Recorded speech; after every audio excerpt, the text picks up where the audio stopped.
Bonjour, j'espère que ça va chez vous. Chez moi, ça va très bien. Aujourd'hui, nous allons encore parler d'immigration aux États-Unis. Je vais faire une mise à jour sur ce que je vous ai dit dans la vidéo précédente à propos du Family Ban. Le Family Ban, c'est la décision qui a été mise en place par l'ancienne administration, l'administration du président Trump, qui empêchait certains types de visas d'immigrer aux États-Unis à cause de la pandémie qui prévaut actuellement dans le monde entier. Mais il y a beaucoup de personnes qui ont cru que la nouvelle administration allait renverser cette loi.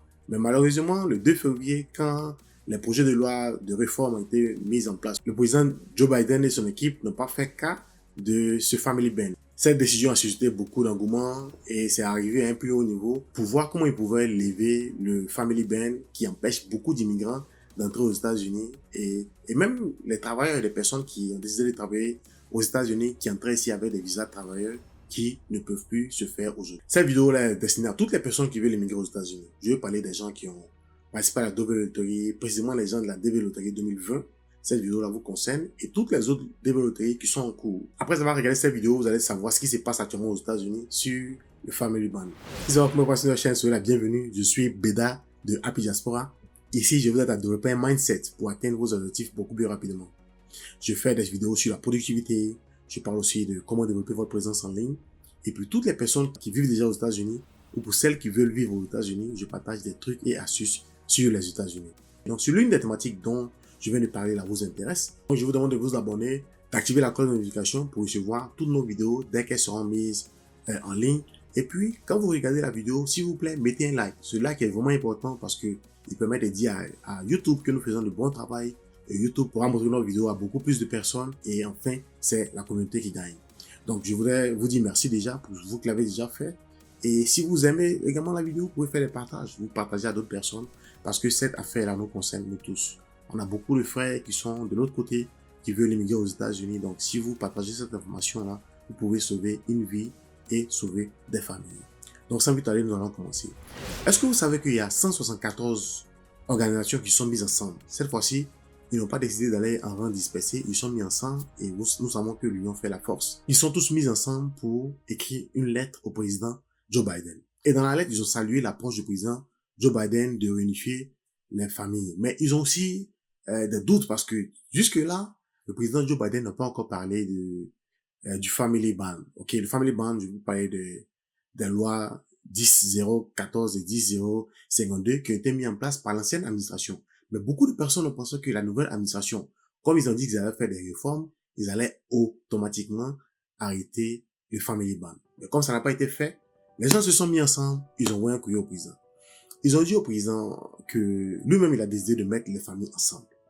Mais le fait de maintenir ce Family Ban-là, va toujours dans le sens de la séparation des familles.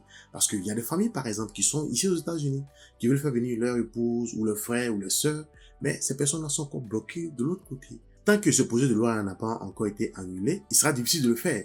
Nous savons tous que c'est pas aussi simple que ça. Ils ont demandé au président Joe Biden de lever immédiatement avant le 31 mars 2021 le Family Ban pour que les personnes qui doivent venir aux États-Unis puissent venir.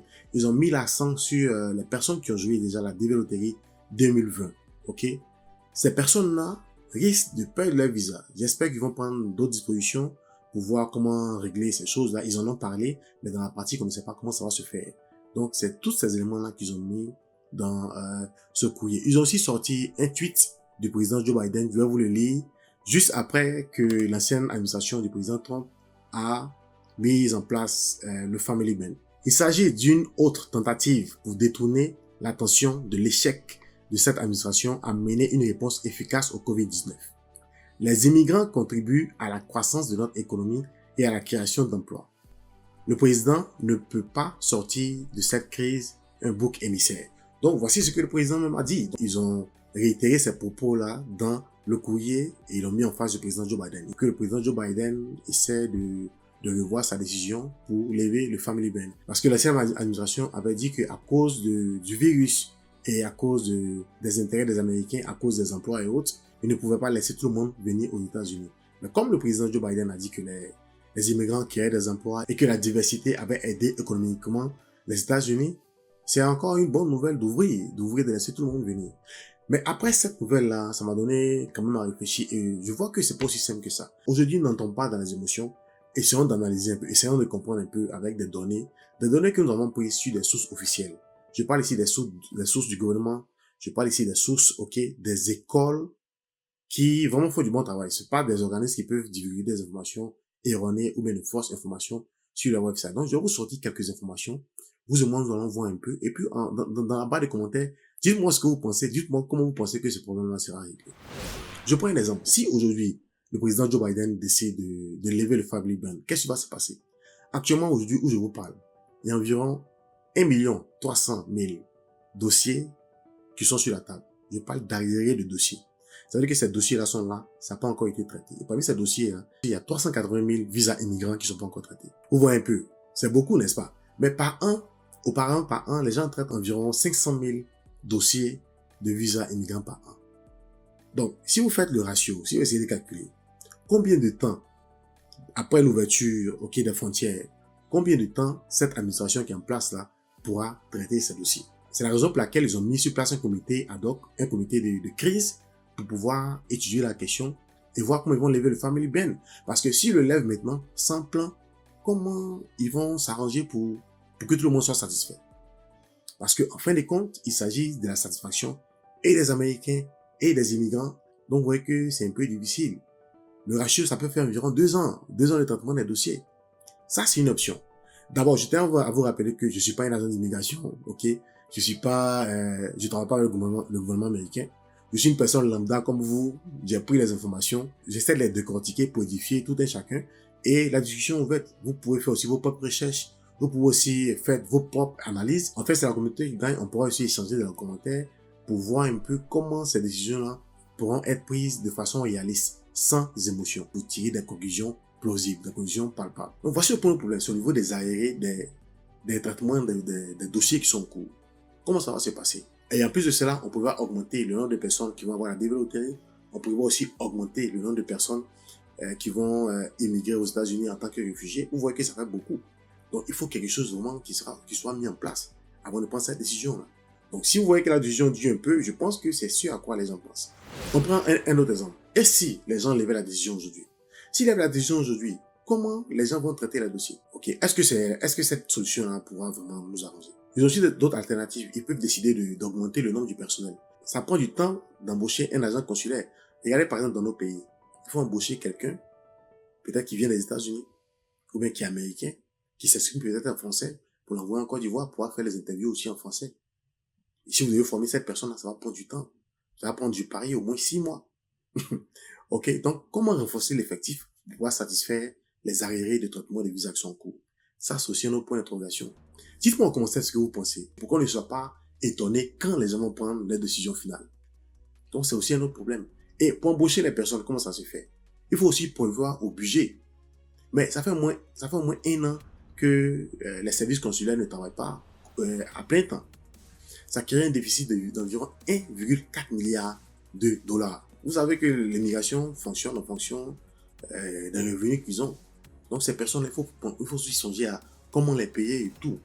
Est-ce que c'est réalisable? C'est à toutes ces questions-là que les gens sont en train de réfléchir. En fait, je pense à mon avis. Donc, ça, c'est le deuxième point d'interrogation. Maintenant, le troisième point d'interrogation. S'ils prennent la route, par exemple, d'embaucher de nouvelles personnes, est-ce que les personnes seront vraiment formées pour déceler les fraudes au niveau de l'immigration aux États-Unis? Parce que là encore, ça devient un problème de sécurité sociale.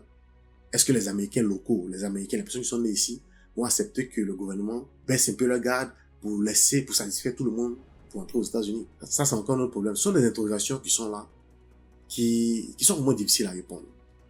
Même si le travail est bien élevé aujourd'hui, je doute fort que les choses puissent avancer comme le souhaiterait. C'est vrai que nous sommes toujours optimistes, mais soyons réalistes aussi à un certain niveau. Donc, nous sommes là tous, nos oreilles dirigées vers la Maison Blanche. On attend, on espère qu'on aura de bonnes nouvelles. Donc, si vous n'êtes pas encore abonné sur notre chaîne, abonnez-vous. Parce que dès que j'ai de nouveaux, je vais vous les faire savoir. Je vais partager l'information ici avec vous. Et puis, dites-moi en commentaire ce que vous pensez. Dites-moi ce que vous pensez. Dites-moi quelle alternative les gens peuvent utiliser pour pouvoir satisfaire tout le monde, satisfaire les Américains et satisfaire les personnes qui sont dehors, qui veulent immigrer aux États-Unis, les personnes qui ont déjà leur visa, qui veulent déjà venir aux États-Unis, les 380 000 personnes qui ont qui sont en attente d'interview, qui doivent venir aux États-Unis. Ça fait beaucoup de choses en même temps. J'espère que l'administration qui est en place va trouver des mesures rapidement pour que le 31 mars, nous soyons situés sur la nouvelle orientation, la nouvelle direction de l'immigration aux États-Unis. Si vous avez aimé la vidéo, mettez un like et puis partagez la bonne information autour de vous. Partagez ça dans le groupe Facebook, partagez la vidéo sur votre messagerie, partagez à toutes les personnes qui ont besoin d'informations sur l'immigration aux États-Unis. Je vais vous laisser maintenant, portez-vous bien et passez une excellente journée positive. Bye.